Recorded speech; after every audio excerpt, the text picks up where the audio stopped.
Today's video, I'm going to be replacing the ball joints and the wheel bearing on this Cherokee. And the reason why we're going to replace it is because you can see the tire wear is nowhere near where it should be on both sides. So before my buddy buys new tires, we're going to go ahead and replace the suspension parts, so when he gets his alignment, everything is straight and everything's solid. Alright, first we're going to take out this bolt. It's a 24mm on the nut.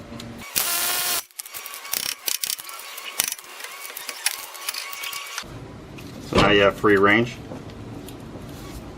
Now we're going to go ahead and take off this brake caliper, 13mm.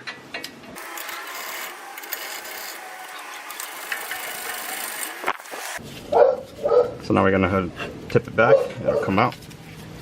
It sits in these notches right here, so that's why you got to lean it. That's why you got to lean it back. This has a spacer, so we're going to go ahead and take that off.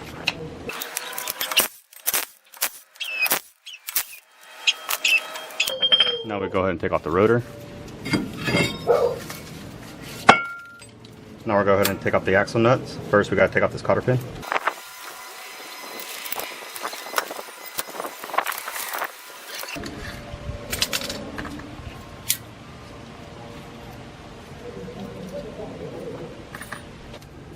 If you don't have an impact, you could drum a screwdriver or a punch or something to prevent the rotor from spinning, and then you can go ahead and remove the nut with a big breaker bar.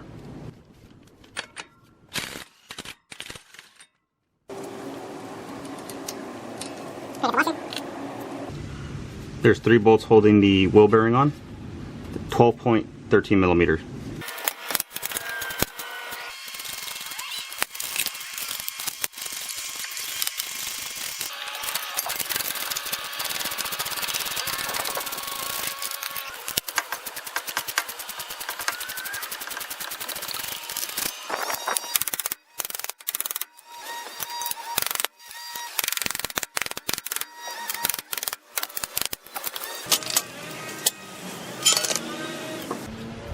Now we can go ahead and pull the axle out.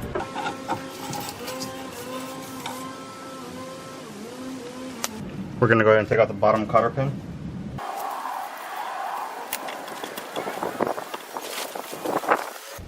The bottom nut is 1 1/8.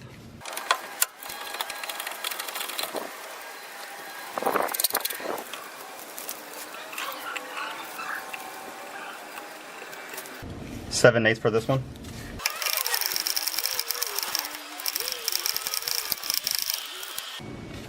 Now I got a fork. We're going to go ahead and take off the upper ball joint, which in turn is going to be the lower.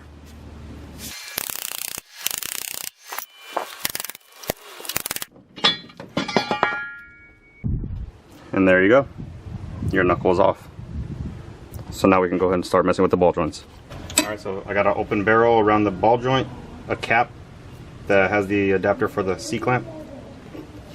Now we're going to go ahead and push it out.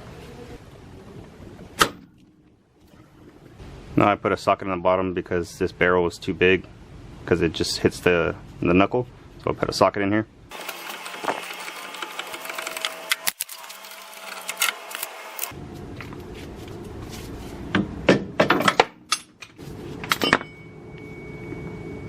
And here's the upper.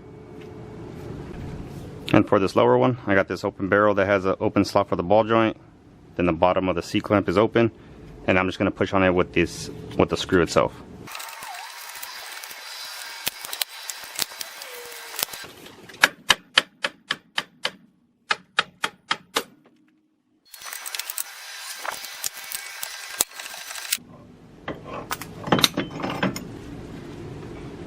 And here you go. Here's the lower. In the instructions it says you want to put the nipple facing back of the truck. So we're going to go ahead and do that. So for the install of the bottom, I have this open adapter that has room for the ball joint to go through, and the ball joint's through the C-clamp right there.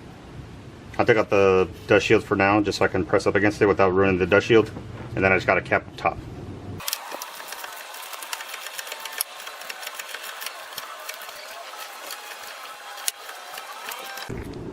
Alright, for this upper ball joint, it's coming from the top.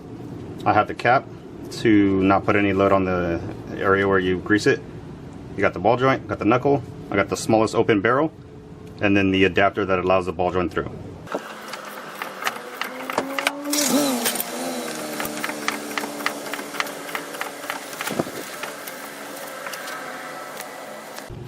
Alright, here's the upper one seated.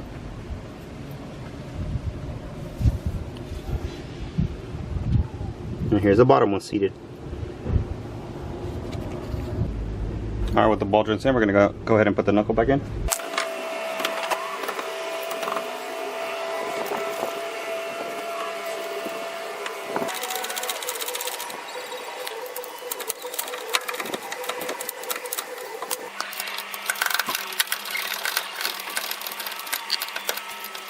Online I read that it was 80 foot-pounds for the blower.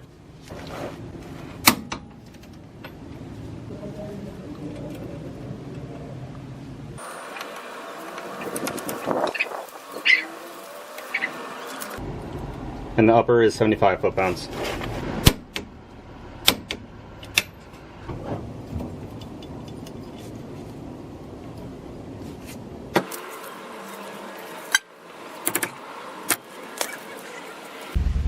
Alright, now we're going to go and assemble everything. We're going to first put the axle back in. We're going to go ahead and put a new wheel bearing.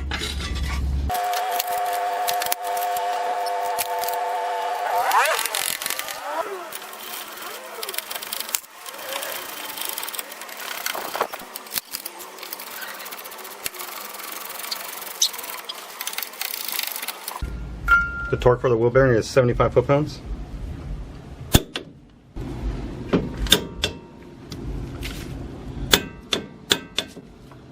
After the wheel bearing, I'll go ahead and put the rotor on.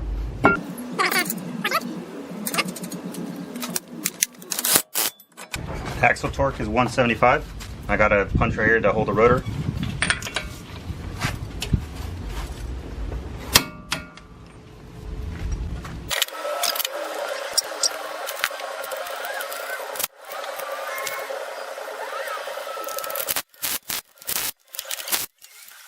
Now I'll put this little split washer, this bent washer that pushes out on this axle nut.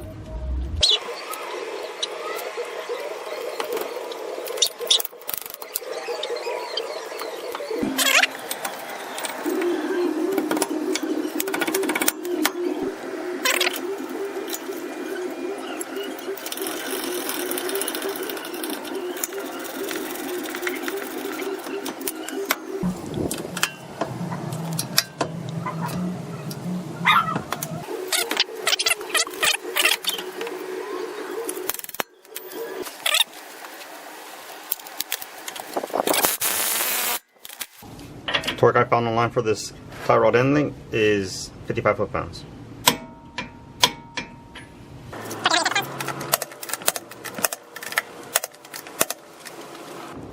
And there you go. That's how you replace the wheel bearings and the ball joints on these Jeep Cherokees. Hopefully this video helps you. You have a good one.